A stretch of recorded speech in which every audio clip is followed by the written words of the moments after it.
I'm going to show you how to make a frequency histogram and relative frequency histogram. And I'm going to choose the variable height to do that. So the first thing that you're going to do before you create any type of histogram is you want to get some sample statistics for your variable. So just go to Stat, choose Summary Stats, and then choose the variable of interest. So here I'm going to choose height. And then what we're going to do is get some basic sample statistics such as sample size. So here we have 101 students who responded to the height question.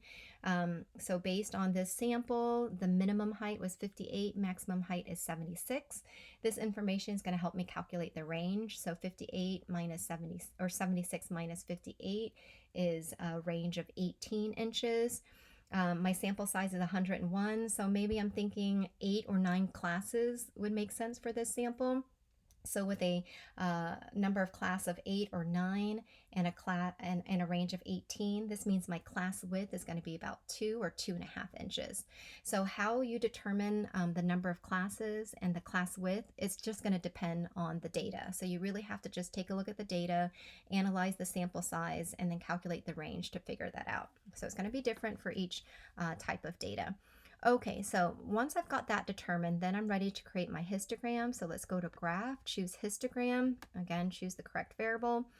And then here under Type, this is where you can choose frequency or relative frequency. So if the question is asking you to create a relative frequency histogram, you're just going to change the type from frequency to relative frequency. So let's go ahead and do the frequency histogram. All right, where am I going to start? So my bin is going to start with find your minimum value. So again, the minimum height for this sample was 58 inches, and I'm going to just subtract a half. So I'm going to go 57 and a half. And the reason why I'm doing that is because I don't want my data values to fall on a bound. I want to actually bound all of my data. And then I'm choosing a class width of 2.5 inches. So I'm going to put that in for that. And then before I move on, go down here and just make sure you give this a title, like maybe you want to call this height of Math 205 students. Okay, the x-axis, this is height measured in inches. And then here, this is the frequency for the vertical axis, frequency. And then I'm ready to compute. Here is my beautiful histogram.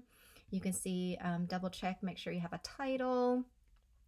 Labels, and then here you can either save the image or copy. So when you copy the image, again, you can just copy and paste it into a Word document.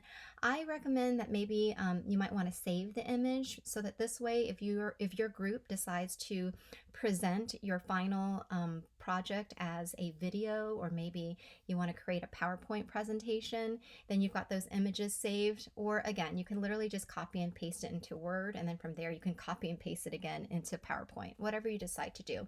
But before we leave this video, I just want to mention that later on you're going to create a frequency and relative frequency table. So use StatCrunch to help you get those frequencies. So I would just draw my table and then start recording for your first class. So your first class here, from 57.5 inches to 60, the frequency is 1. And then from 60 to 62.5, the frequency is 13, and so on and so on. Go ahead and record those frequencies. That will help you create that frequency and relative frequency table later on.